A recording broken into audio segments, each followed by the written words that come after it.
Our meetings are live streamed at YouTube at Town of Camden, Maine. And if you're watching on YouTube and you decide you want to jump in to the conversation, you can join the Zoom webinar by clicking the link that's on our agenda, and then you will be invited in by the administrator of the meeting. So our first order of business is public comment and non-agenda items. Are there any non-agenda items? We have two.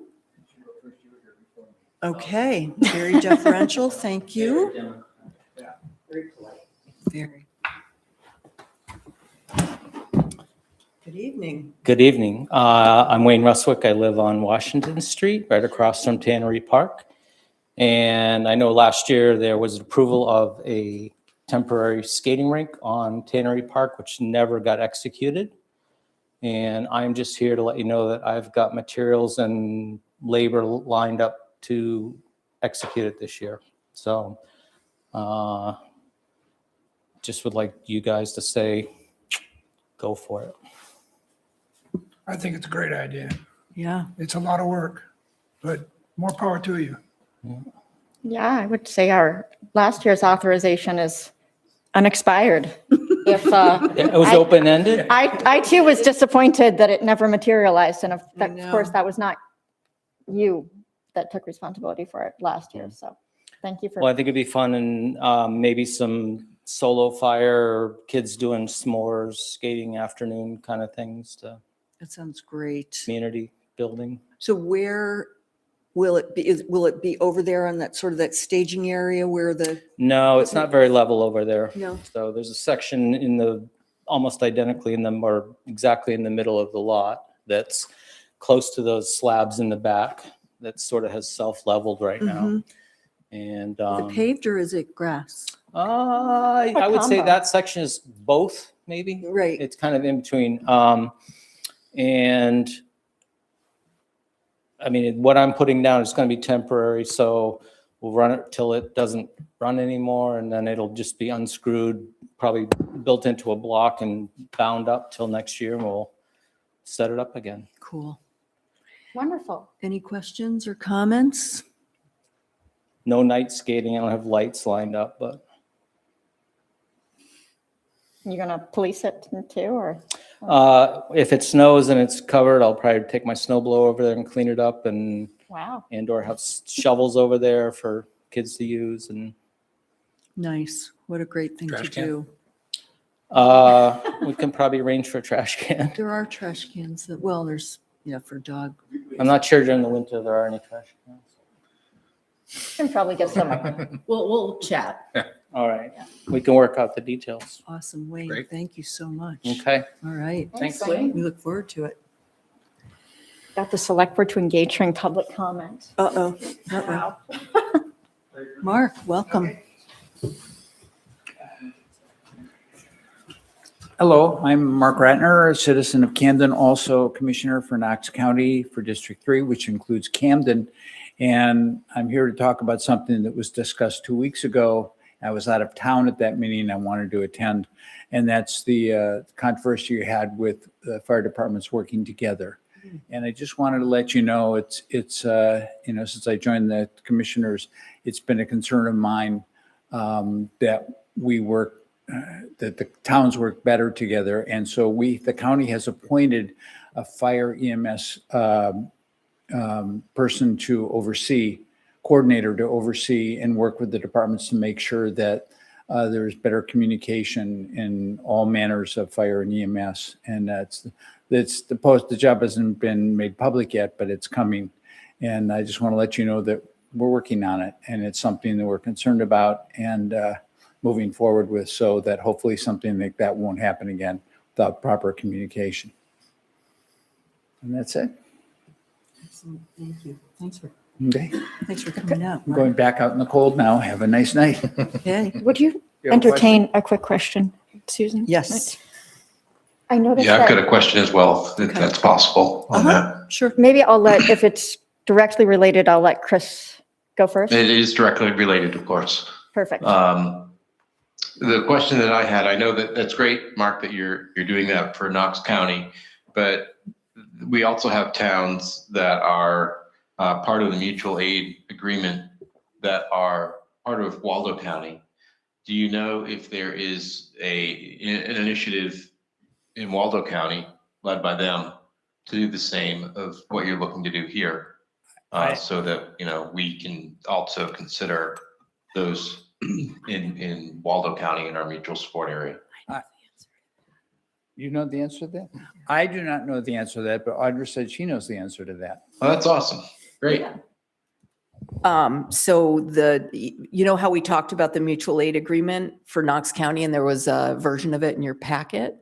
So one of the models that we looked at was the Waldo County mutual aid agreement, which was developed and coordinated by the county's EMA director.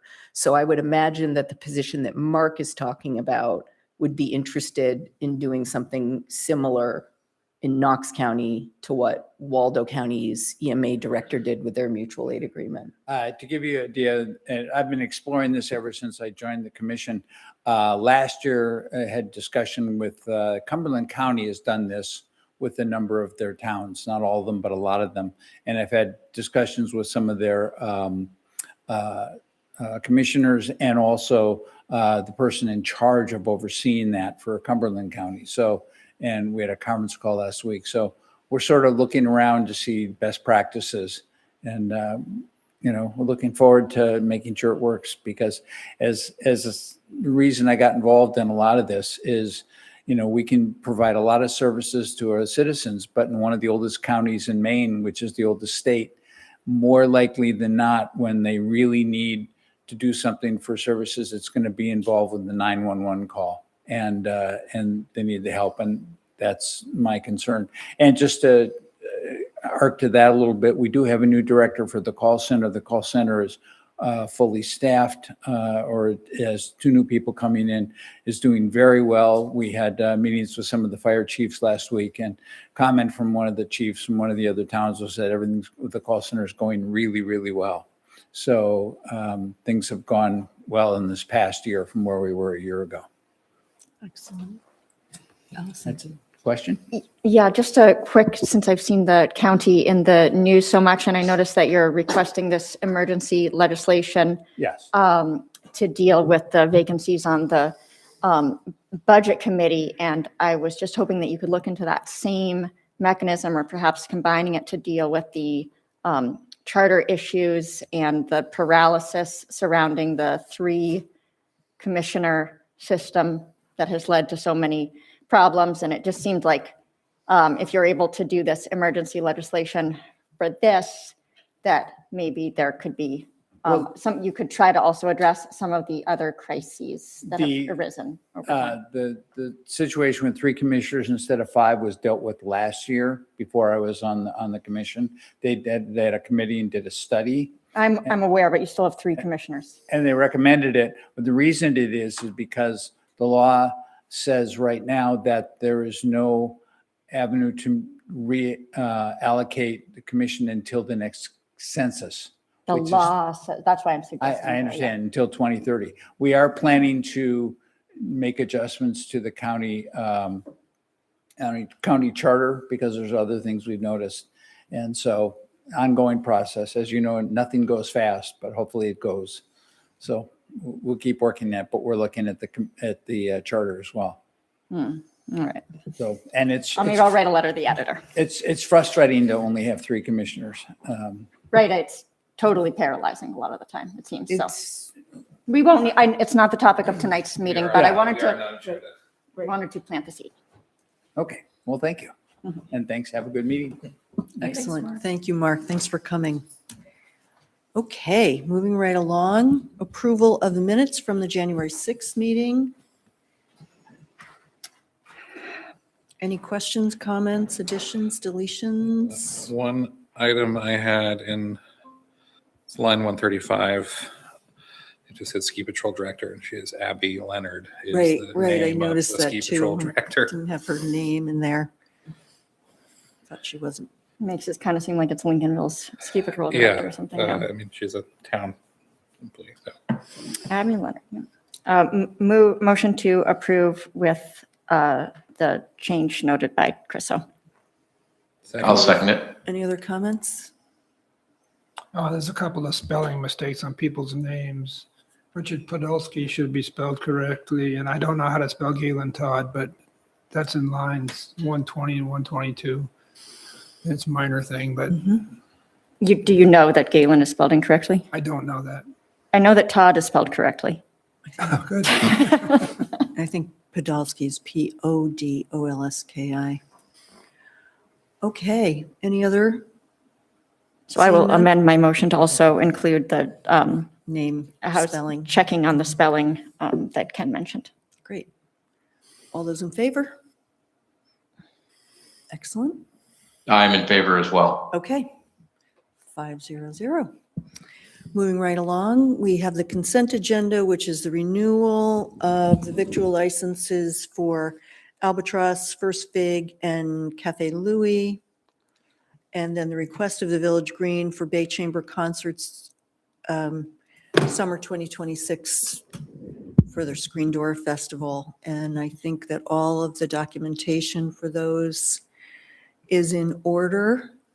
If anyone sees anything that needs to be pointed out, if not, we can just go ahead and approve the consent agenda. Okay, we're good. All righty, so now we've got a public hearing for the transfer of, we've got establishments under 5 years that require a public hearing for the transfer of Cafe Louis at 50 Elm Street for renewal Class 1 restaurant liquor license to the new owners, and that documentation is all in the packet. And then the renewal of the application for First Fig for a Class 1 restaurant liquor license.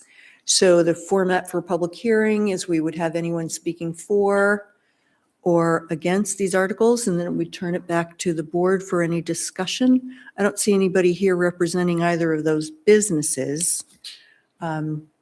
Any comments from the board on either of those? They look fine to me. Okay.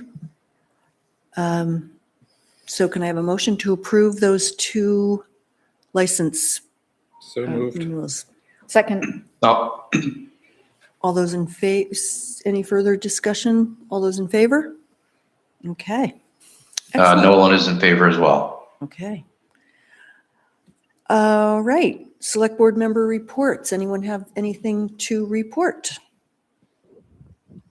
I'll go first, and I'll just enough to say I apologize for not being able to be there in person. I had a late breaking business thing I had to take care of, and so I am in Atlanta this week.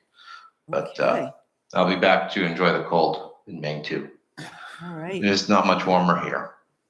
It's plenty warmer, trust us. You'd be surprised. I surely am. Okay, anyone else?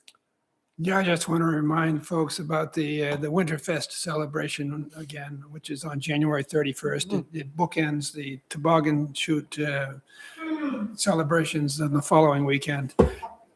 There is a polar plunge at 10:30 a.m. on Are you doing Saturday. you've made it sound like maybe you were doing it. Yeah. Yes. I will tell you what, if we can get 5 out of 5 of us, I'll do it. Oh, wow. Oh, that's quite a challenge. January 31st. Okay. Sure, yeah. So coming up in July, we will be celebrating the 250th anniversary of the signing of the Declaration of Independence. And our Camden Public Library has, as part of the ongoing celebration, not until August, though, they've been chosen as one of the as the Knox County location that will be displaying one of the 26 original copies of the Declaration of Independence. So that's a big deal. They announced that at their board meeting last week, and there's a whole process. It'll be I think between August 6th and the 8th or 9th.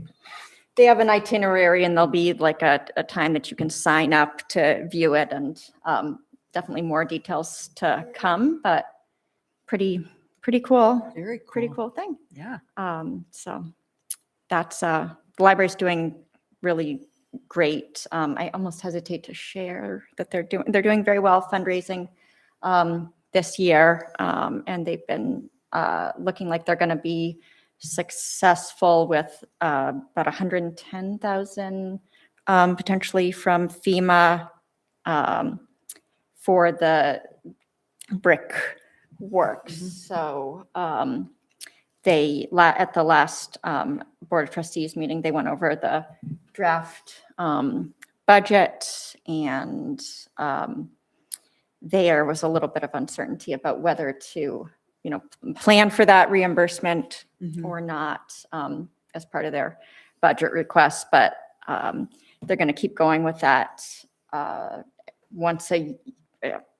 one side of the building per year. Last year, we asked them to, rather than just asking us for all that money all at once, which the budget committee had been eager to approve, they're going side by side, and that's going well. And hopefully we'll actually have one of those sides that FEMA will pay for. So yeah, those are the major updates from me. I have to say, I am at the library so often now with my granddaughter. It's the best. Our library is just phenomenal. We're Very so nice. lucky.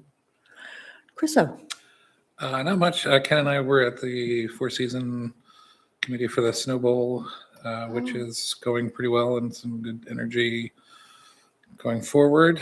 There'll be more on that to come. Harbor Committee met last week, elected Liz Goya as the new chair of Harbor Committee, and has submitted some recommendations for dinghy fees and changes to the dinghy application, but that'll go through. I only saw Elliot's memo this afternoon, so and it'll come through.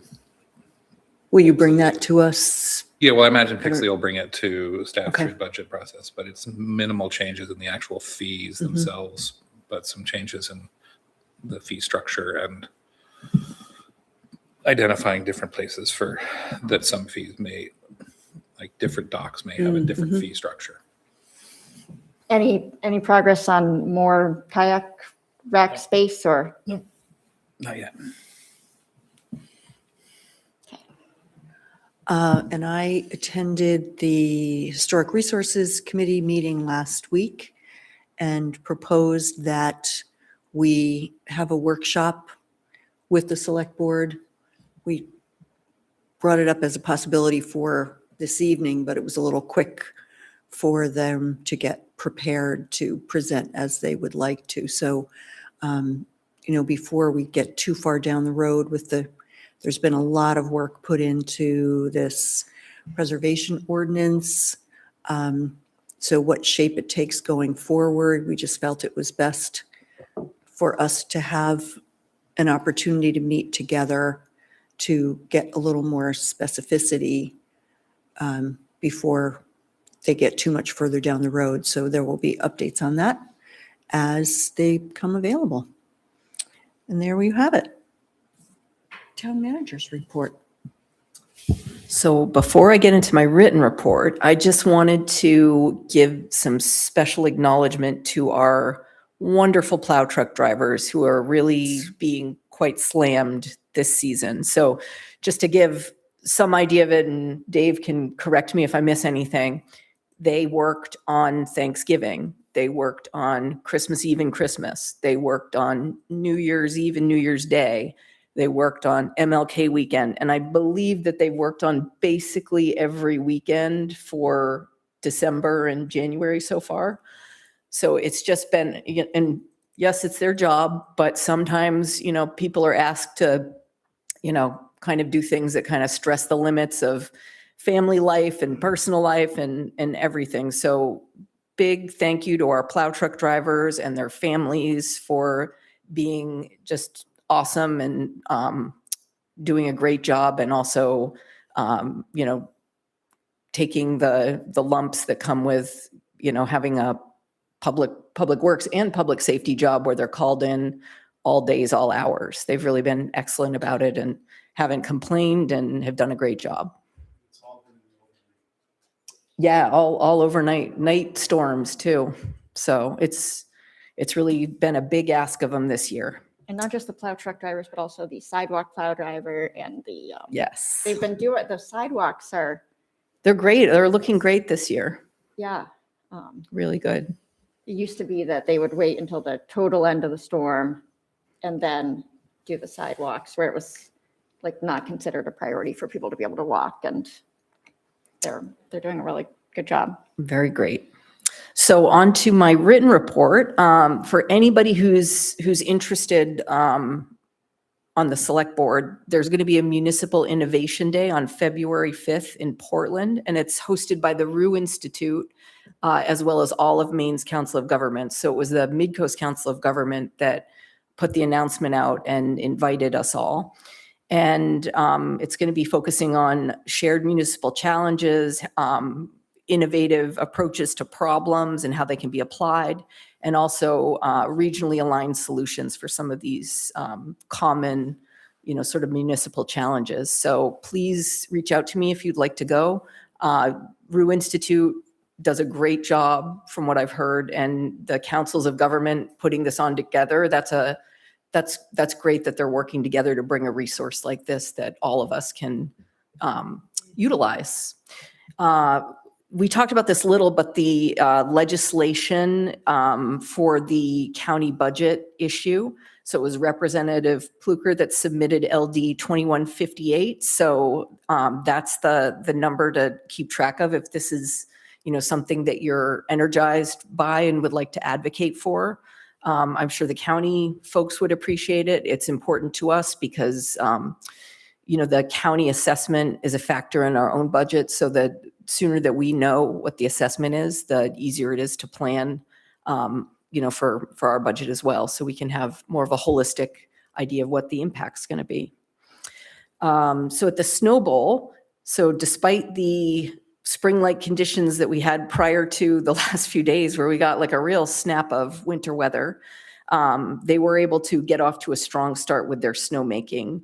And, the quality's good, and they've been doing a good job grooming.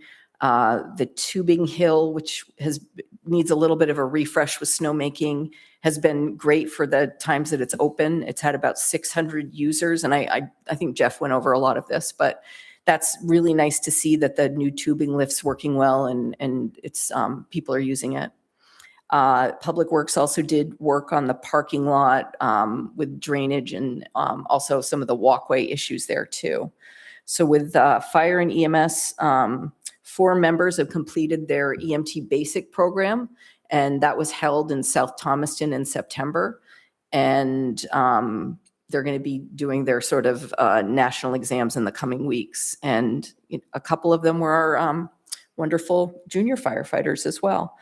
The firefighter 1 and 2 training has been held through Knox County Fire Training Academy. So that's started. It's going to go through June, and we have 3 folks who are doing that. For Public Works, it's been all about plowing, like we said before, but there's also planning for spring projects that are coming up. So purchase of pipe and drainage structures for both Rawson Avenue and Park Street. The Rawson Avenue sidewalk construction is going to begin in April, weather permitting. And it's a complementary project. Maine Waters awarded the bid for the Park Street water line replacement to Eastwood, who we had as a contractor for Pearl Street, for the folks who remember that. So substantial completion for that is supposed to be on the 15th of June. And when that's complete, this town is going to come in with the stormwater replacement project. So the structures that we've ordered, as well as the sidewalk and roadway work that comes after those drainage structures are installed. Preparations are also underway for the installation of a new generator at Rawson Avenue. So this was something that we talked about as a bit of a vulnerability a couple of years ago. So it's wonderful to see this happening. And for folks who haven't had a chance to take a look, you should go and see the new Rawson Avenue Bridge that's been replaced. And the signage was also recently approved for that. So that's going to be complete as an item on the punch list, and pretty soon that'll be a completely done project. So for Audra, Mhm. I have a question, if you don't mind, on that project. What's going to be done as far as the end of the road? Is there going to be any sort of cul-de-sac or natural turnaround spot or anything like that on either side of the bridge? Are we able to? Dan, I do you don't know. wanna- Well, Dave's here. He'll come and give you the details.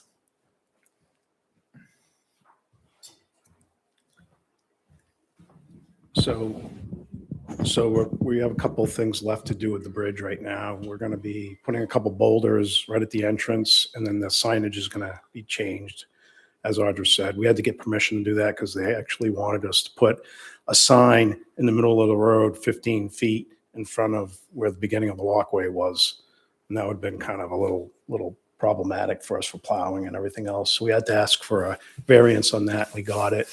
But for the turnaround, what the intention there is, I think in the springtime, we're going to go in and kind of widen out and lobe out the ends. So if you're coming in from 105, the tannery side, we actually what the contractor that put the bridge in, one of their liquidated damage items was to put a little drainage in right there and kind of fill that area in. And then we're going to kind of groom it out, gravel in a little bit more, and then pave it. So it'll kind of lobe into kind of the tannery area a little bit on that side. And then on the other side, we have a pretty good size right away on the left side facing the river coming in from Rawson Avenue. And we're going to kind of lobe that out a little bit also and maybe make it so that you can kind of walk down from there. So the intention is to kind of do that in the springtime and when we can work, do the groundwork and then pave it. But yeah. Basically where the excavator kind of was parked Exactly. over that. Yeah. That makes sense. And it's kind of difficult because, people are a little bit, territorial with property in there, but we do have a pretty good size right away on the other side where you're talking about. So Good. we should be able to widen it out. Thanks, Dave. So for planning, engineering, and infrastructure work, there was recently a meeting with the Mid-Coast Economic Development District, who has a federal grant. And part of that is demonstration projects that they can fund. So Camden's looking at Route 52 as well as the Park Union Street intersection, or sorry, it says Park Union, it should be Elm Union Street intersection. Yeah. RFPs have been issued for the wastewater treatment plant controls work that we have upcoming. Quick thing on that, is the Mid-Coast Economic Development District? Sorry, isn't that the same Mid-Coast one? Council of Governments, yeah. Yeah, they're the same organization with a name change. Okay. Yeah. When I worked there, it was Mid-Coast Economic Development District. McKed became a cog, right? Yeah, it started out as MCOG, became McKed, then became MCOG again. Okay. And was both for a while. So anyway, I get very confused. So RFPs for the wastewater treatment plant control work, as well as evaluating the force main that goes from the Bayview Street pump station to the treatment plant.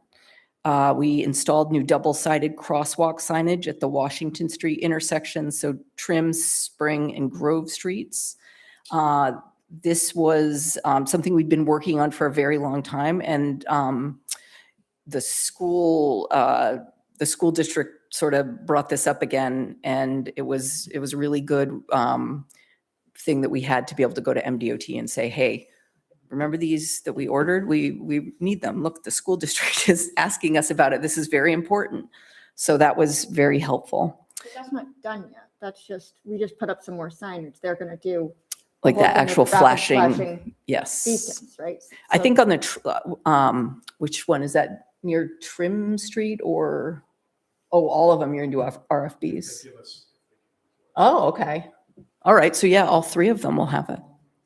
There Yeah. was just that one that didn't have any, so just the regular. Right. It was just signage. like a crosswalk with no signage.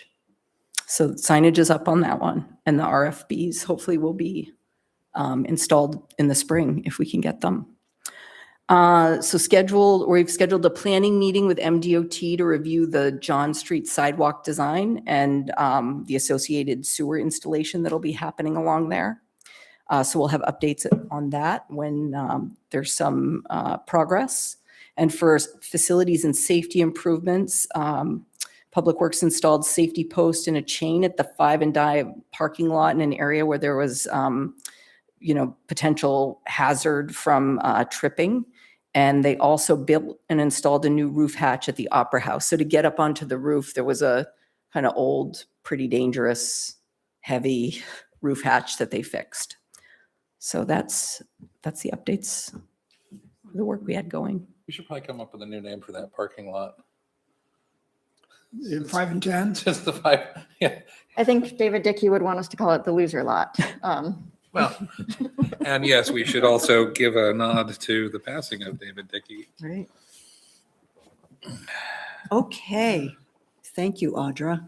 I had A lot going on. quick question, and Yeah. we're coming up to budget season, and just as a preview for my sake, heading into budget season, what instructions do you give the department heads? Do you try to set a goal? I mean, I just found out that my personal raise on Social Security is going to be 2.8%. So do we set a target for them? I mean, what's our, You mean like an overall yeah, target? yeah. We don't typically say like, this is exactly, what the target is. We have, Well, is there any way we can make a target that maybe, for example, we don't increase the town budget any more than the 2.8% or something lower than that?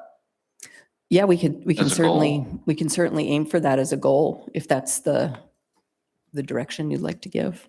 We've raised, I know that there's other things that are going on, and I understand the school's a big part of that as well, as far as increases. But, if we could, each year we've had, significant percentage increases, at least the ones that I'm aware of the last few. It would be nice if we could find a way not to this year, not to increase the budget. Well, the net to That's taxpayers. my thought. The net to taxpayers has not increased. I mean, this obviously is a larger conversation, but I do think it's important to distinguish between the expense budget and the revenue budget and the actual impact versus. I do think it might be helpful prior to, because, we're working on the budget now. Deliberations happen in March. I do think it could be helpful to have a workshop with the select board and the budget committee in February to talk about this sort of thing. I think there are other big questions too, like, for the last 2 years, we've separated out some snowball and some other specific capital projects and haven't incorporated them in the budget because, and there's pros and cons to doing that. People got to vote on them separately. So it wasn't like, past years where people might have an issue with these projects, feeling like, the only way that I can, show my disapproval with them is to vote down the entire budget. So that's sort of a positive. But the negative side of it is it kind of masks the broader impact of that financial decision. So I think that that's something that it would be really great to have direction from the select board and the budget committee on. And there's a bunch of, kind of questions like that where getting both groups together to get some direction would be really helpful to us as we're, finalizing the budget. So Should we look at as a standalone workshop? I think it'd probably be helpful to try to do it that way because it's a, big group in Yeah. this room So let's talk about a meeting. or time in a to do different that. room. Yeah. Yeah, A different room is room. always, it really does help us. But yeah, But thanks. to your point, Audra, that is true that sometimes it is nice to be able to compartmentalize some of those capital projects. But if it would also, I like the idea that people can vote on the larger capital project myself. And also, if we were then able to provide, long-term impact in that similarly same statement, this would be the impact of the budget, so that we would know, okay, if these, whatever, 2, 3, 5 things pass, this will be the amount that will be affecting the budget long-term. I think that would be great for context. You're right, because otherwise it gets lost. I think it's great to have the ability again to vote on significant capital items, but really showing those long-term impacts. Or just even the impact for that year. But I really like the idea of doing a workshop with the budget committee to start things off, because it creates this, the way we've been doing it, sometimes having the select board just sort of say nothing and observe the entire time until the end when they've already voted it. Right. It really Right. just, Yeah. To Ken's initial question, the Harbor Committee did recommend sort of an ongoing bump up of dinghy fees based on COLA. So that's, I think those are the two sides of that. And I know Jeremy and Audra have talked about other fees being revisited, which many of them haven't. So that's another component of that could be. Yeah. yeah. Yeah, The I fees guess really as do in play into order, the the fees we're planning to bring to you at the next meeting, and that's also important because it helps with our revenue projections for putting the budget together. So All right. we'll they're get all, that they're all on going the to come in calendar. thick and fast. We'll get that on the But calendar. it's hard if we don't have it, when we vote on the fees, if we're not thinking about it cohesively, it just, and then you end up missing that opportunity. And then during the budget committee time, it's like, well, the select board already voted on the Right. fees. So, you're saying you want to, increase revenue, but the select board just made it impossible for you. So finding opportunities to think about that a little more cohesively would be good. Okay. So let's move on to the discussion about the emerald ash borer treatment contract. And you've got in your packet, how do you want to do this, Audra? Would you like me to start it off? Yes, So always do. I'll just introduce it. So we talked back a few months ago about how we needed to be ready for the springtime because the emerald ash borer is in this area. So we needed to be ready to start treating public trees and also give residents who might have ash trees on their property that want to save them the opportunity to also take advantage of the work that the town's doing. Hopefully get a better price for them if they're part of this than what they would get on their own. But the main goal is to treat public street trees and trees in other public spaces that would be at risk to the ash borer. So we put out a request for proposals, and we received 3 responses from qualified arborists. And it was reviewed by both staff as well as the Conservation Commission. And do you want me to turn it over to you to talk about what the review looked like and prices and bids? So to introduce Dave St. Laurent, Public Works Director and Tree Warden. Yeah. So we're preparing for the emerald ash borer. We haven't identified it actually here in Camden just yet, but it's in Belfast and most probably is here. So when the Conservation Commission did a lot of the heavy lifting with kind of fleshing out the bid. And the bid had 3 components to it. The first component was based on an inventory of all the ash trees we have in the town. And then we took a multiplier of 10% because of the time when it was done. We estimated that it would be about 10% growth to those. And the 3 contractors bid on it and gave a price for that, hypothetically. Let me just do a quick clarification. It's the ash trees in the right of way in the village, That's right. not all the ash trees. Not everyone in the whole Correct. town, just the ones in the right of way in the village.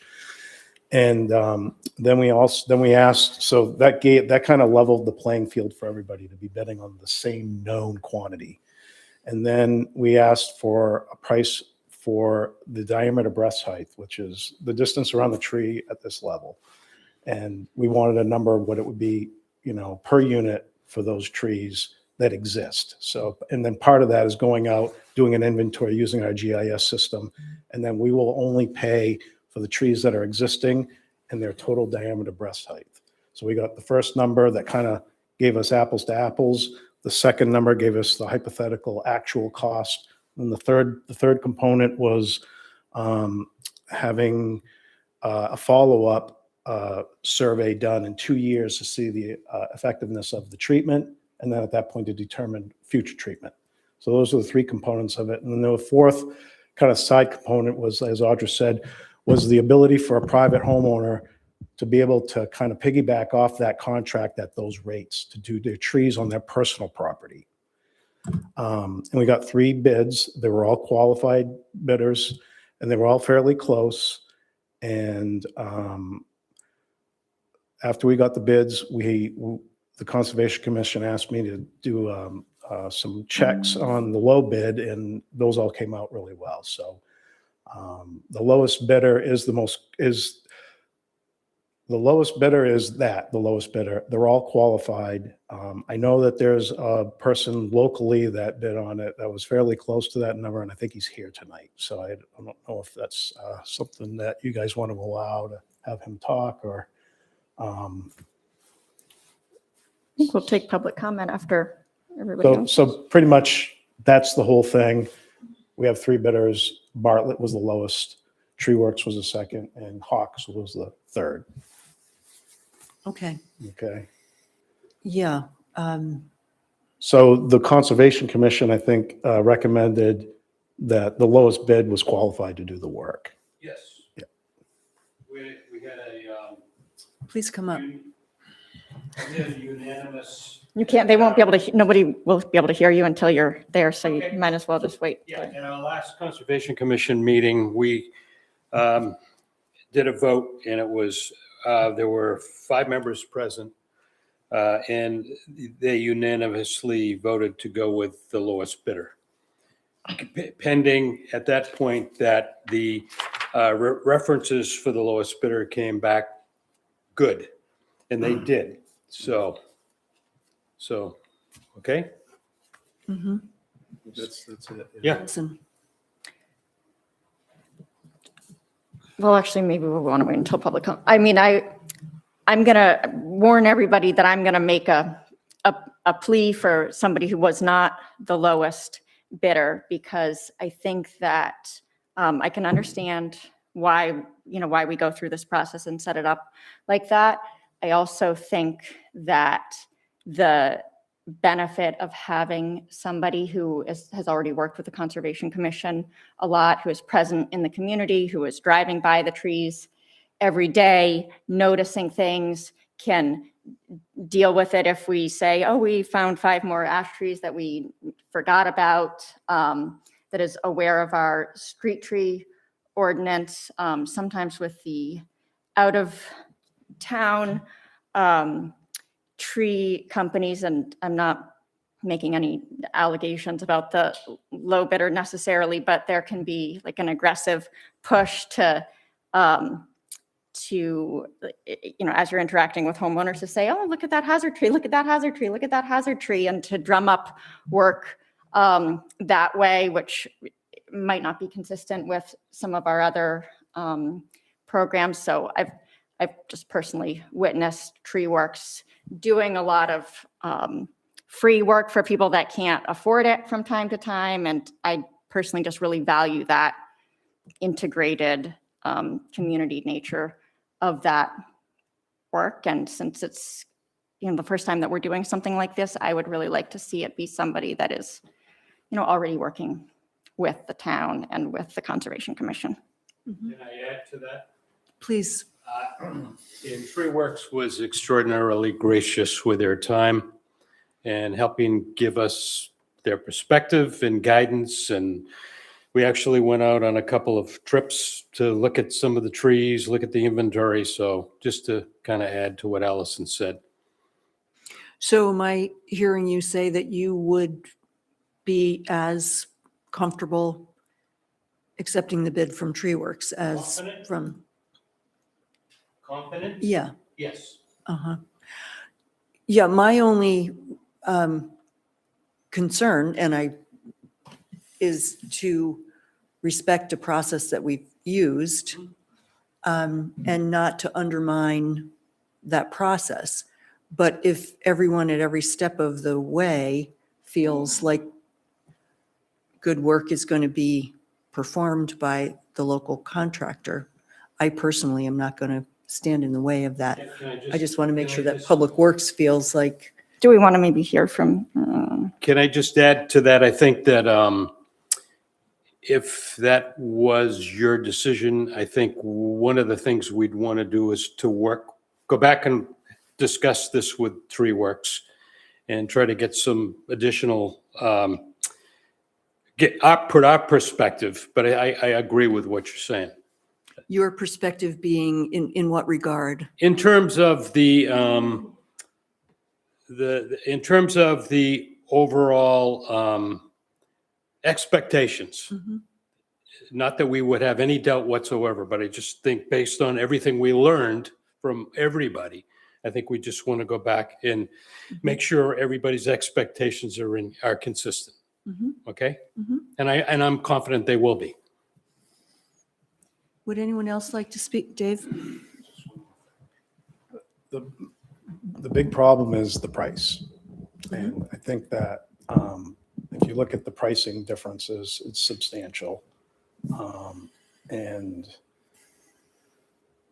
I mean, if it's not something I can, this is a difficult thing for me to say, or because, I always want to go with the cheaper person because I can do more work.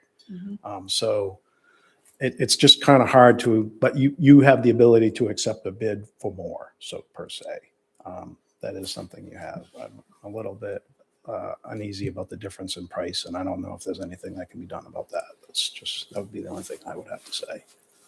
I mean, it's such that sort of, blind bid process. Each contractor understands what goes into it for them, and it's not really an objective process. So it's, as somebody who's either vying to get more work or who really knows what the work entails. And, I appreciate Allison's perspective too, of having somebody who is in the community and I just feel that seeing the impact of- ultimately, and maybe there's things that could be done or could have been done to quantify this, but that the benefit to Camden residents Mhm. and to the trees of Camden in the short and long term from Tree Works is going to be greater because of, and I'm going to admit fully, this is a subjective thing. This is just because I have seen a lot of free work be done for Camden residents who really need it for, I think there are going to be benefits to going with Tree Works that are not well quantified So here. how do we manage the difference in cost? Is there something, how do we? I think let Shane maybe kind of speak to a little bit of it. Please, you're welcome to, yes, please. Should I? Yes, come up. I talk loud. So. No, Well, you gotta. be on the screen. I'll stand next to you. No, I you mean, do. I can wait on my question, but I have a couple, Sure. well, I just, were there, and I know Jeremy was part of this process as well, wasn't he? Did he not review some of it? Okay. But were there other factors than just price of terms of experience with this product? I mean, it's sort of funny that 2 weeks ago we were arguing over spreading a very non-toxic. Now we're talking, so looking at a company who has done this many, many times, is that a fact? What other factors did you consider other than just price with this project? So all of the people have to be certified pesticide Right. applicators. We were using the Forestry Services guidance. and that's basically your rule book or your guidelines to go by to do this type of work. You want to use somebody that's done this work before, which they all have. So all three of them have done this work. I Did think you say you reached out to the organic one and they didn't? and I also sent one to the organic people too. And I ran into those people later on and they just didn't feel it was something they could bid on.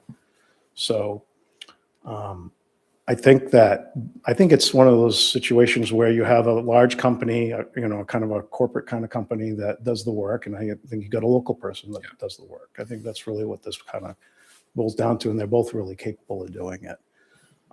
I work with Shane a lot. I've never worked with the other company. I checked the other company's references. They were all good. That's kind of where we're at. So To answer questions. Ken, or Chris, did That's you? it for now. Yeah. You're good for now, Ken? Yes, I have some sort of related questions. So the survey happens and in the second year, but the emerald ash borer is not going to go away. So we're looking at this cost every 2 years, every 3 years? So the way it was explained to me, and I'll let Brian correct me as I make mistakes. So the emerald ash borer treatment is the efficacy for a 2-year period is very high. You get to 3 year and it starts losing some of its effectiveness. So that's why we want to do the inventory or the evaluation after 2 years. The way this emerald ash borer beetle or insect works is when it shows up, which most likely it's here, we just don't know it. It works on a bell curve and it starts ramping up and starts eating all the ash trees except for the ones that are treated.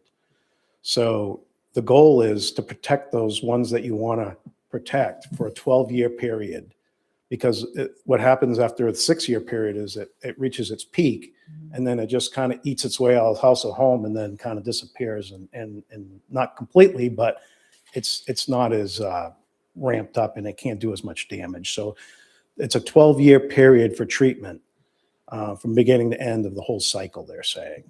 And then at that point, you can do probably a little bit less treatment. And that can change a little bit depending on what's going on, how strong it is, how many trees you have. Basically, we have ash trees throughout Camden in the forest everywhere.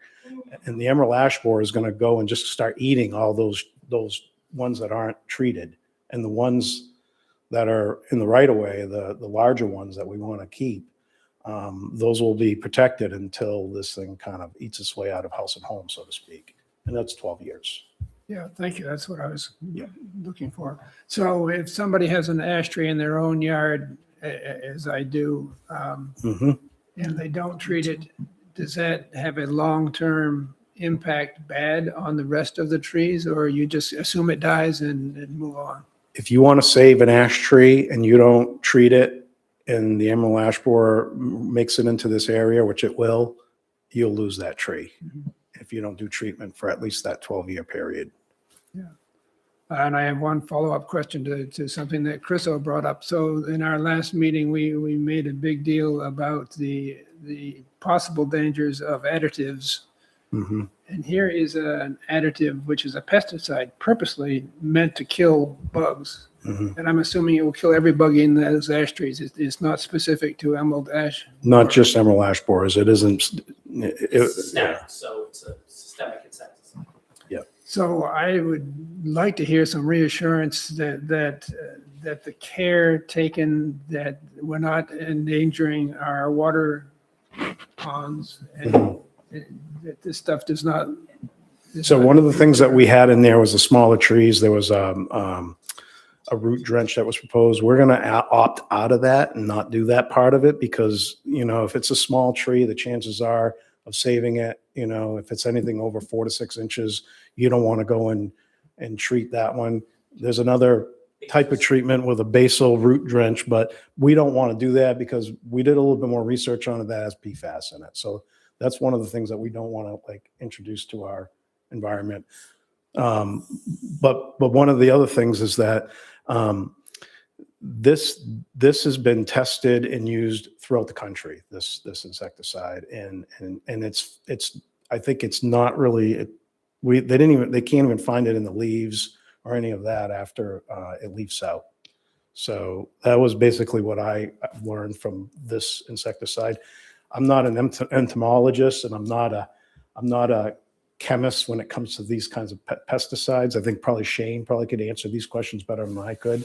The Conservation Commission also They did a lot of They've- research on this. have, I don't want to say endlessly, but more than I've even had bandwidth for. They have talked about this a lot, and there's a lot of concern, and they've gone to conferences, and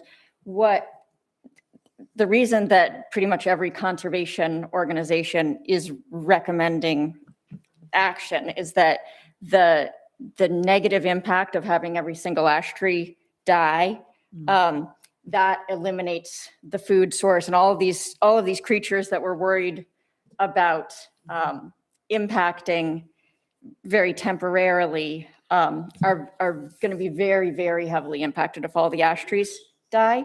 So. Chime in for a second?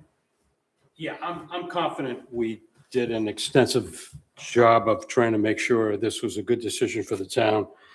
We met with the Bangor Park Service. In fact, they joined us for a meeting.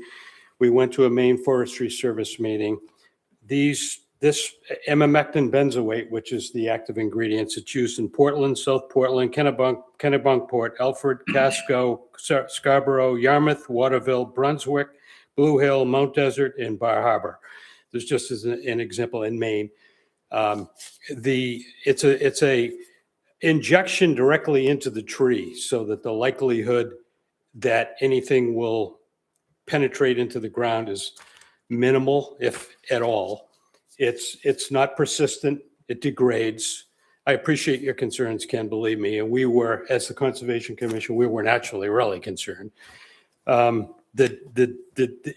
It's recommended by the Maine Forest Service.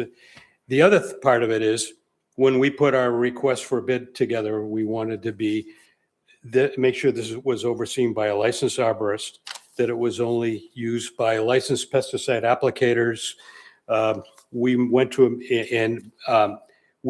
a meeting in Belfast and talked to I forget what the guy's title is, but he's the head of the Maine pesticide, whatever it is, about the whole thing. So we really worked hard to make sure this was the right decision. I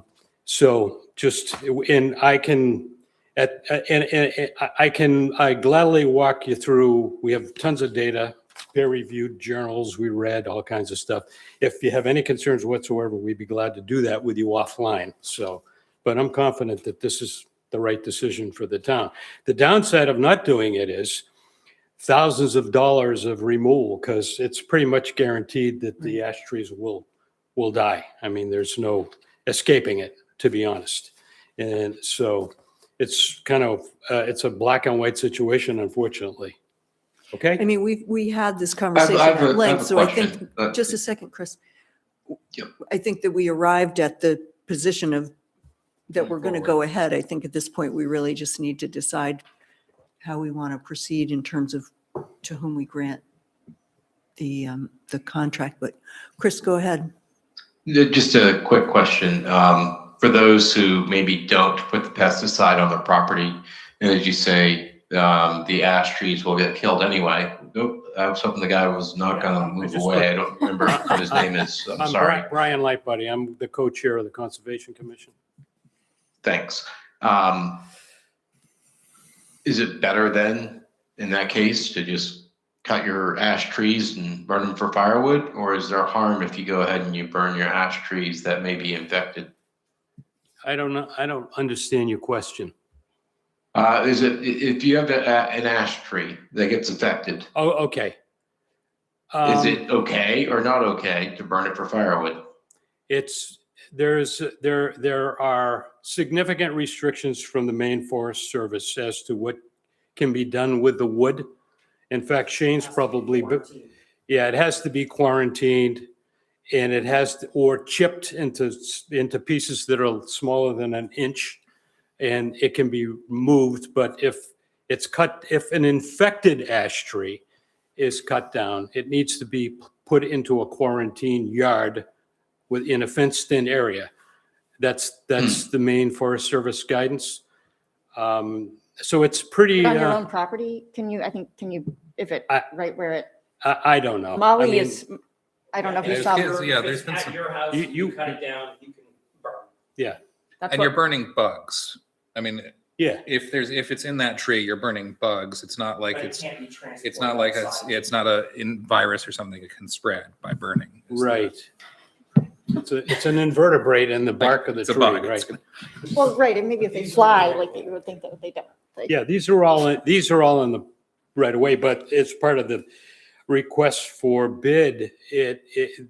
We would offer this the same price that we get an economy of scale in the town. We would offer the same price to Camden residents if they wish to have their trees treated as well. So it's a benefit to the town. The contractor personal would, properties. the contractor would offer the same price. not Yes, us. exactly. And that arrangement would be made with the contractor, not with the town. We also may need to address some of the other town like the parks. I don't think were included in this. Yeah, well, we had the fortunate advantage of having an inventory I'm of, gonna say that map with the trees highlighted is pretty extensive. That's on the Probably like yeah, in the study 452. that the cemetery. There, there may be other add-ons that would need to happen later on, but right. Yeah, you're right. Yep. there were comments. I don't know if Molly Right. was. I think Molly was, had Molly some- Harris, she's also a member of the Conservation Commission and very well informed, was maybe just trying to answer in the chat. If you just, Allowed to talk. oh, you can, yeah, she just also, click on the. Okay, you can hear me? yes. Yeah. Yes. I needed your invitation to speak. Yeah, I think everything I wanted to say is in the chat there, but just a couple of questions that had come up. Bartlett, I think you were asking at one point, what were some of the differences that we maybe evaluated from company to company? And one of the things that was noted was that Bartlett has done municipal level work for many towns, and the reviews that Dave was able to gather were from 3 municipality leaders who reported that they had done a good job. They were easy to work with, knowledgeable. And then just to reiterate that cost difference between the Bartlett, who the CCC recommended, and then the next bidder will be realized several times over with each reapplication, assuming quotes stay the same going forward. I will say we didn't get a guarantee for subsequent applications. Was this would just be for one time, right? So that brings up the question, will this go out for RFP every 2 years? Is that the plan? That's a great question. I don't know the answer. Dave? I mean, generally what I like to do in that situation is I ask the contractor if they'd be willing to renew the contract that we just signed. That's usually the rule of thumb. And more often than not, they're willing to do that unless there's a large increase in the cost of the chemical or the work that they're doing but Shane would be probably one that you could ask about something like that. He would be better to answer that Thanks. question. And whose budget does it come out of? What This is going to be coming out of the tree fund, Tree Preservation Reserve Fund. for the, was it the fines for, So there was a combination of budget that's been allocated since FY 18, as well as when we've had some violations of our tree ordinance. It was put in that reserve fund. Right, and there was something that we were going to do last year and pull the money from this particular fund until then it occurred. I can't remember what the thing was, but it was the solar we array. decided It's the not- solar array. Yeah, there we go. And decided not to do that, to go ahead and allow it for this particular type of thing. Probably good that we did that. Yes, that was my good idea that only seemed good for one day until the Conservation Commission reminded me that we need all that money for the ash trees.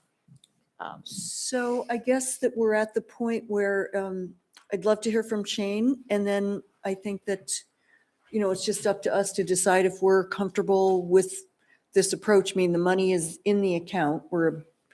It's an additional $18,000 or $17,000. 25. But if we feel between the 58 and the 75, Yeah, it would be good to clarify. yeah, please. Okay, so when I put the bid together, it's because I worked very closely with the Conservation Committee. And I know what the expectations are. So originally, when we were kind of developing this and talking, the 2-year evaluation wasn't in there. So my price originally would have included that original survey and the original valuation, the discounted rate and the injection, because generally it's $8 to $12 per inch. We would do it for 10, and we would carry that through for everyone. When we saw the I'm second, sorry. whoops, sorry. I'm sorry. I don't remember you being introduced. And if Oh, I'm sorry, if I- Chris, Shane Hendrick. Okay, thank you. I'm sorry. I just Tree Works. didn't recognize you. Say your company. I live in Rockport, Camden, and my company name is Tree Works. Thank you. So when I saw that in the bid, I knew what the expectation was for that second year evaluation. And that is for every tree to be measured, evaluated, diagnosed, whether it has admiral ash borer, or if we see any D-hole shaped holes in the trunk, if there's a decline. So I took that into consideration. And that takes 2 men plus an office person to implement all that into the system to update GIS, sorry.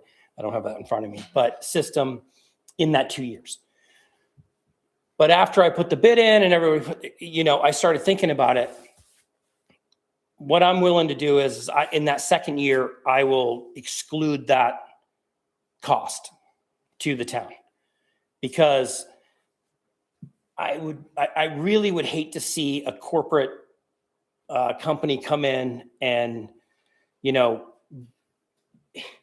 do this where we're a local company, and I really take pride in our town. And I've done many, many things to make sure that things are done properly. And brown-tail moth and emerald ash borer, I think is a very, it's kind of that same, we're trying to, manage this properly where things are going to survive, and we want to see the trees survive and the tree health.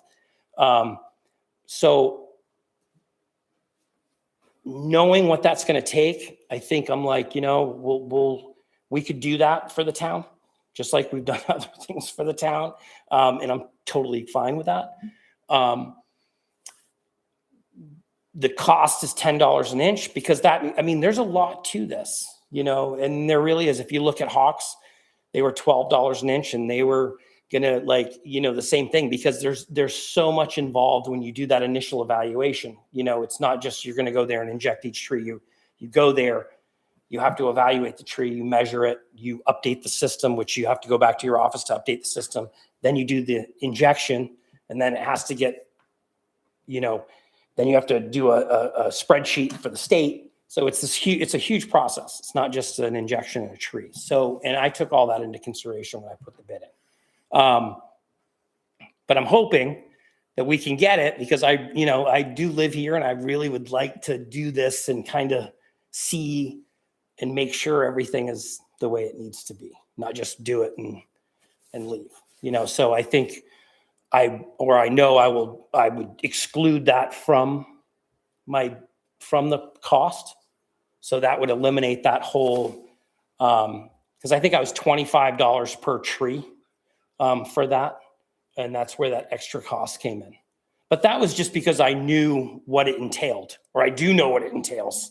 And that you can't really have somebody follow that company around and make sure they're not just looking at the tree saying, oh, it's an inch bigger DBH, and no, it doesn't have, emerald ash borer. And so Okay. Those pieces that you're mentioning are interesting. Is that something that I've got two questions. One is for Shane. What you're talking about, understanding the expectations, and as a result, you're going to, you understand the costs and those involved. Is that something that you're putting in writing as part of maybe an updated bid process? And the other part, Susan or Audra, is what requirements do we have as the RFP was written for choosing only the lowest bidder? Is there a requirement in the contract, in the RFP that went out? No, Did we say that we're going to do that? No. All of our RFPs, it's at the town's discretion or the select board's discretion, because you ultimately award the bid. So you can take other factors into consideration. And, sometimes, we'll have bid processes where, maybe the low bidder, there's some concern about, how they do the work, or, there can be a lot of reasons why you don't go with the low bidder. So we have the ability not to choose solely based on the low bid. Good. So I think that in light of the fact that everyone who's been involved in this discussion has sort of arrived at the same, being comfortable with, what's that? I don't think we've assessed. No, I'm referring to the Conservation Commission and with the vetting, but I want to hear now from the board as to where people feel this should land in terms of, it's a dollars and cents question and a local person as opposed to somebody coming in from out of town. I think we've heard some, but I'd love to just poll the board and see where everybody stands. In general, I'm always a proponent of buying local. And sometimes that means you pay more. Thank you, Chris. Ken? I'm uncomfortable departing from going with the lowest bid. We have a 5-0 vote from the Conservation Commission. I mean, I really appreciate Shane and what you've already put in, but we have a process, and you multiply out by 5 or 6 times, because this is going to be repeated 5 or 6 times in cycles in this, that I would be uncomfortable departing from going for the lowest bidder, unless you wanted to reopen it for everybody, which is awkward. But if Shane is saying he can change his price knowing what everybody else bid, we've got to give everybody that same opportunity. Allison? I mean, one of the things that I'm most concerned about is the use of the GIS and this documentation and survey work. And I do wonder if everybody else kind of knew what they were getting themselves into.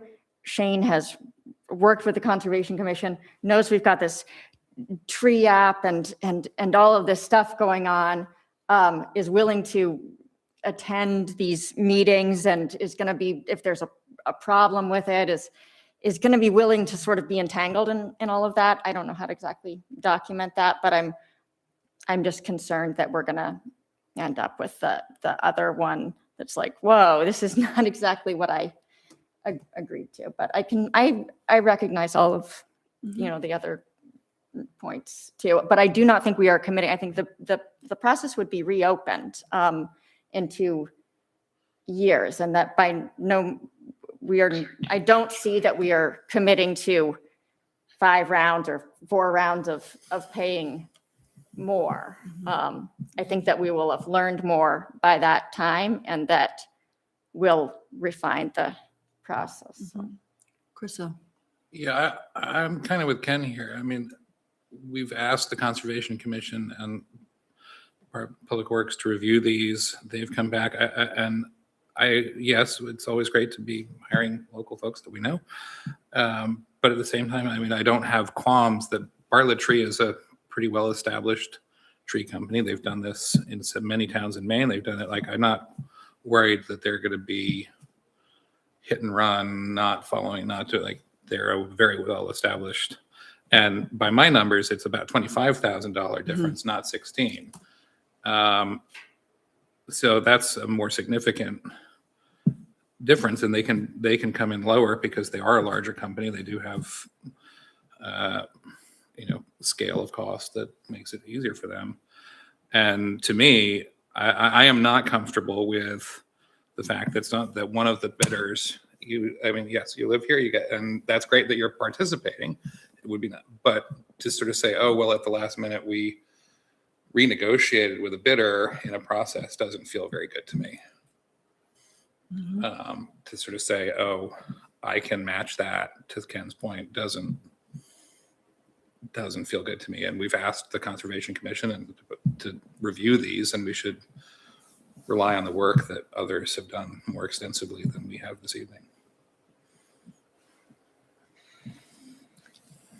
Okay, all good points. I guess that we should, Is opening it back up, is that a reasonable thing to do or a kind of crazy thing to do? Or I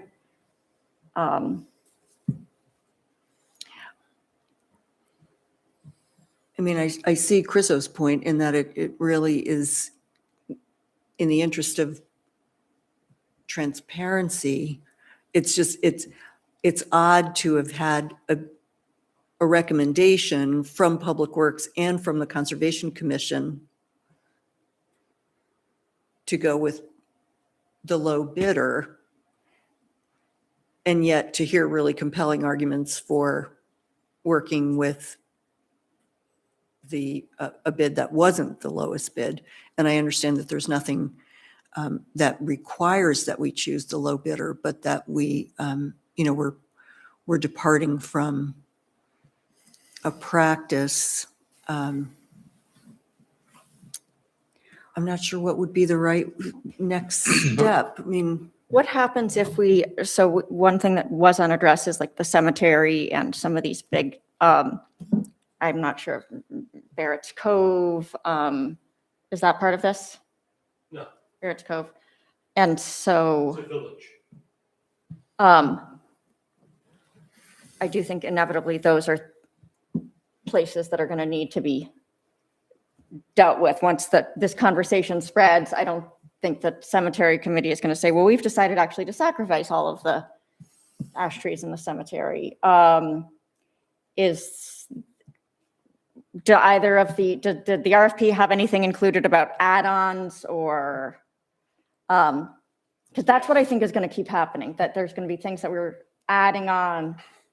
The RFP has in it a price per inch at diameter at breast height for treatment of any trees. Could be in the cemetery, it could be Barrett's Cove, it could be the Snow Bowl, it could be in private property. That the person we award the bid to would extend to those situations as well. It doesn't have to be just a private property owner. It could be any ash tree anywhere in Camden. And I want to give a So caveat. this price is not to exceed, it's sort of an estimate. So the price for the bid, which you have that, you can see it on your packet. That is only for the trees in the right of way in the village, some 450 trees. That's And The assuming, treatment cost. right, For I the mean, I was treatment part of that costs, right. whole with survey a- work before, but it's what we did, it's that survey that was done by Louisa Crane. Louisa Crane many Correct. years ago, and Yep. then there's a 10% There was a add-on, assuming that we've got some more ash trees than we used to have. that was done in 2017. Right. The We probably trees have lost grown, that. so the 10% is for the additional diameter increase of the trees over the last 8 years. And some could be gone, but the So, but the assumption number is, isn't a do it all for this number, it's based on It says 450 trees. per, for it's this the price. cost per inch. yes, And so, but the actual cost is going to be based on the actual inches treated. Is that Yes. accurate? yeah, you should chime in here. And may I also ask, what is the optimal timing to start this? As soon as the leaves start leafing out. Okay, so we've got, Yeah, we can't be waiting. no, I Yeah. understand we're not going to be waiting past Yeah. that moment. Right. But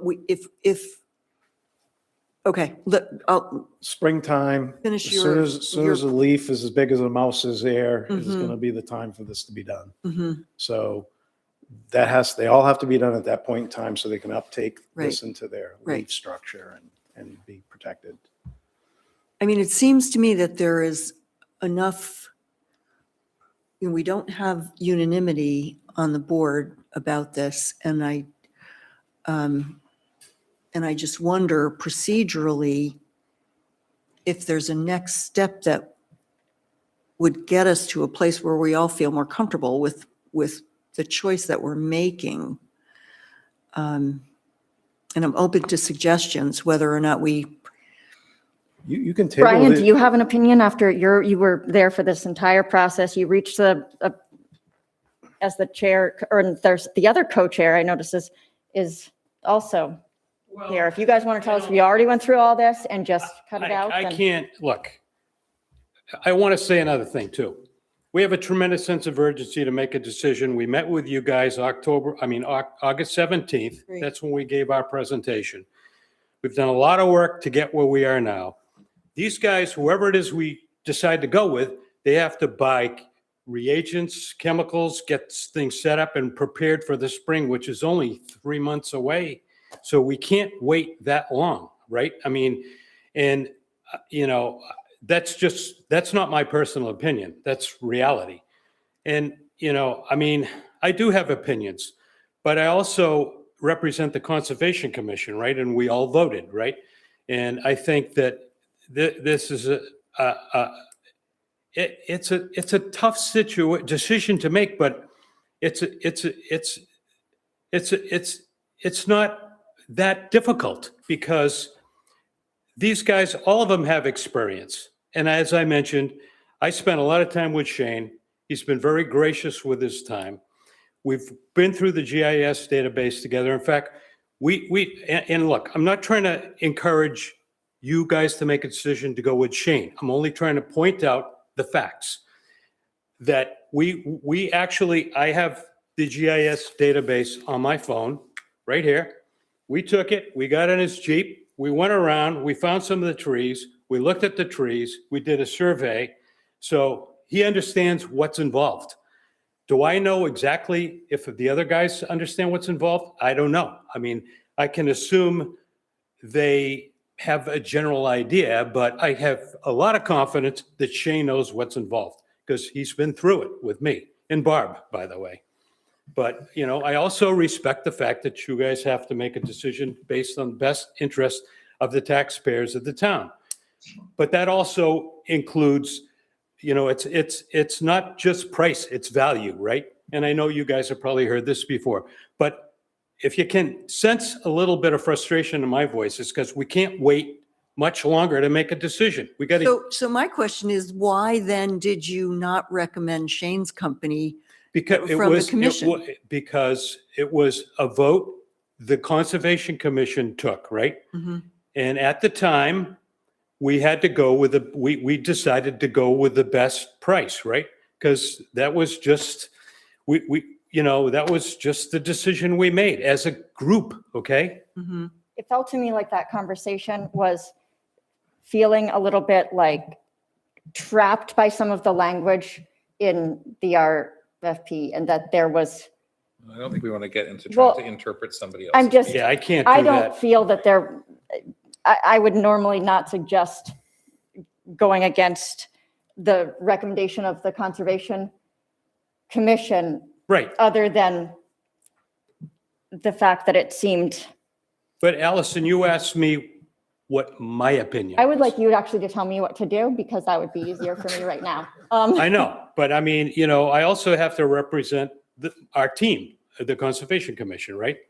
And am I confident that the 3 vendors we sent the RFP to could do the job? Yes, I am. That's another way of asking the question, right?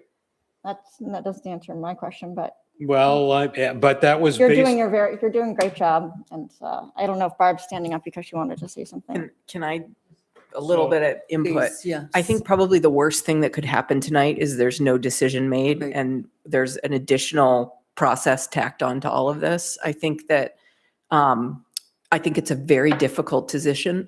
I don't envy any of you who have to make it. I just wanted to kind of put that out there that the worst outcome, I think, is no decision and extra process. I move that we just have to, sometimes we just Yeah. vote. Yeah. I move that we award the contract to Tree Works at a cost of $10 per inch with no follow-up costs. I'll second that, as long as those costs are documented in a modified proposal. Any further discussion? No, I've said my piece. Okay. All right, so all those in favor of awarding to Tree Works? I am, that Chris Nolan is as well, Okay. in so favor of looks Tree like- Works. And those opposed? I'm gonna say, yeah. So 3-2. We've made a decision. Yep. Appreciate that. Thank you, Allison. Well, don't think I can. Well, thank you for making the motion. Sometimes we And- don't agree. Yeah. Yeah. No, I If agree. you hadn't made I the motion, agree. I was gonna make the motion. At least we moved forward, you like Now know? I we want you to had to come make over a to my decision, house. so. I need you to come to my house and look at my ash The trees. whole town doesn't. I know. Yes. So I'll write that up tomorrow. All right. We'll have to do it again. All right. Tax base. Okay. All right. Okay. That was tough, thank you. Thank you very much. Well, thank you. Thank you for the clarification, and we look forward to moving forward in the best interest of the town, for sure. 100%, thank you. Okay.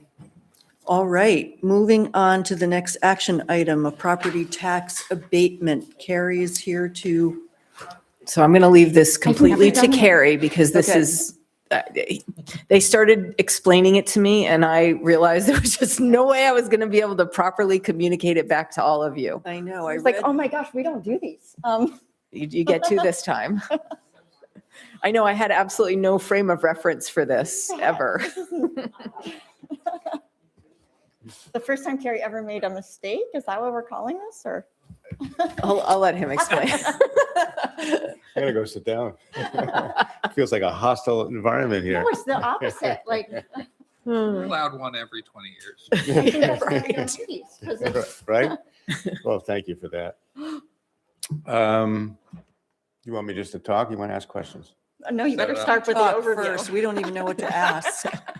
So there are a bunch of properties of which this is one on the northwest side of Hosmer Pond that the road bisects the property. And Caitlin has been doing reviews in different areas of town to looking for anomalies and then fixing them. And so one of the things that, just trying to think if they were separated or not, the road going through. So the road goes through but it's still one parcel. There's a parcel up on one side of the road and the parcel on part of the parcel in the pond. For some reason, this particular parcel was counted as two pieces. The piece on the water was separate from the piece across the road. When we got the documentation for this sale, it had the right acreage to it. So we never thought to look and see if it was two separate parcels. We just assumed that the deed that we had was transferring the whole property because every other parcel in that area is just one deed, two pieces, one deed. So we just overlooked it. And so when we depend on a homeowner to let us know if we're taxing them incorrectly, this one didn't step forward until they sold the property, and then they realized that they got a foreclosure notice, and they realized that they had it. They never came to us and said, we don't own that anymore. So we didn't do any. Waterside piece that was. Correct, Still being taxed. correct. And that was what was that was where they got a foreclosure. That was the piece I was getting. They got a That's right. foreclosure notice because it was two separate tax bills. Correct. And they weren't. Right. They hadn't paid the other one for whatever So have reason. those two parcels been rejoined? So it's Yes. now one? Yes. Thanks. Yeah. Won't happen again. So they no longer own, They sold it. and they sold both pieces. They sold it as one Yes. parcel. Yes. Yeah. But not knowing that they were two different Right, ones, we right. never transferred it to the new people. So it stayed with the old After they people. sold it is when they got the foreclosure Exactly. notice because they weren't paying it. Okay. And so theoretically, though, if they had been, are we really giving, were they only paying taxes then on the larger parcel? That's right. Yes. So why are we giving, wouldn't the taxes on the parcel on the one side of the road where they were paying taxes, wouldn't that, if it was all one parcel, wouldn't that have been, But it wasn't all one parcel. right? And But it's if they were only deeds. paying, so they hadn't been paying the taxes on the little sliver parcel, Correct. they had been paying them on the main parcel. But if our database had really showed them as one, wouldn't the total have been, you know, what I mean, like, how do I'm not saying this exactly correctly, but wouldn't the land, you know, the acreage would be increased for the one larger, for the one combined It's parcel? such a There were small, two it's such a deeds, small piece of land, it didn't affect that. It's 0.15 of an acre. I know my dad pays, If has a we, little parcel like that too every year, but, so, well, for whatever reason, the little sliver of land didn't affect the acreage. And maybe that was, whoever did this way back when, maybe that was an oversight. If the record for Oh. the whole property that they're being taxed on shows, probably that shows the total acreage Mhm. oh, Correct. on the vision card, it says it's Right. 3.15 and it's actually 3 because that 0.15 is separate. So they were paying a double. so the larger part, so they were paying for 3.15 acres and then we were assessing them for another 0.5, Except the total acreage, just to make a point, the total acreage is 0.15. Both of them combined is 0.15 acres. We're talking. I don't think so. No, it's the No, smaller the ones. 0.15 is just the strip The that's little on strip. Yeah. the road, between the road and the pond. Yeah. And then there's another piece on the other side that has the house. If you look on that. So did that Tax other map that's in piece on there. the side of on the other side of the road also include the acreage? That's my was- guess yeah. is how that would have, because I had the same thing. It's like, So- if they weren't so- paying taxes, Right. why are we giving them? So, So I'm assuming they were just in paying. terms of process, then, when we're saying an abatement, essentially, they will not be required to pay the 173.65 because they no longer own that parcel. We've determined that they no longer own it, that it was sold to a subsequent owner. And so when they receive this bill, we are acknowledging that they don't owe us this money. Oh, the acreage is 0.04. That's right. So 0.04 is the little parcel. Right. Yeah, and it owes 173.65 is the taxes that they don't have to pay. Secret. You see Did what you I'm ask me a saying? question? though? It's just so you're saying that taking the 0.04 acres out of what was supposed to be one combined parcel? We were taxing them for what we thought was one parcel. So they were actually being taxed on another piece that we had already accounted for. in So the that whole thing. 0.04 acres was already accounted for in Correct. the Correct. larger parcel that we were That's right. taxing them on? Right. Okay. So the motion then would be to grant the property tax abatement for the $173.65. For the 2 years. Caitlin and I have already issued one for this year. So I believe we're asking you for 2 years. Yeah. Yeah, 2023 and 2024. Oh, and the reason that we don't do these is because you can do the abatements Right. for the year Current that we're year. in, but Right. you need the select board to do the back abatements. Right, Oh, correct. so it's the one, yeah. Second, Any further discussion, clarification, attempt to understand? All those in favor? just glad we're not the Board of Assessors. Okay, we got that. Nolan is in favor as well. Okay. Thank goodness I didn't try to white knuckle this one. Thank you for coming here. Audra, I'm here we'd for like you. you to. Yeah, we would have seen you live, Audra. Oh, I would have fed myself to the sharks. Okay, All right, excellent. thank you Well, all. that was interesting. Thank you. Can I have a motion to adjourn? I think Well, we're going to move to go into executive session. Executive session. Right. now. And didn't we figure out that we have to adjourn this? and No, We figured no, out it's the the other way opposite. around. Okay, okay, so So we it's a open that, motion we're to go moving into into an executive session. pursuant to You're one not going into MRS. session to discuss my mistake, are you? We can't tell you. Yeah, motion to go into executive session Thank per you, Carrie. MRS 4056C, consult with legal counsel. Second. And then Okay. all those in favor is Nolan too, for the record. Nolan, for the record, is in favor. Now, clear the channels. Things to sign here, my friends. Kick those folks Oh, and off. Holly wanted me to mention also Yeah, that I think your microphone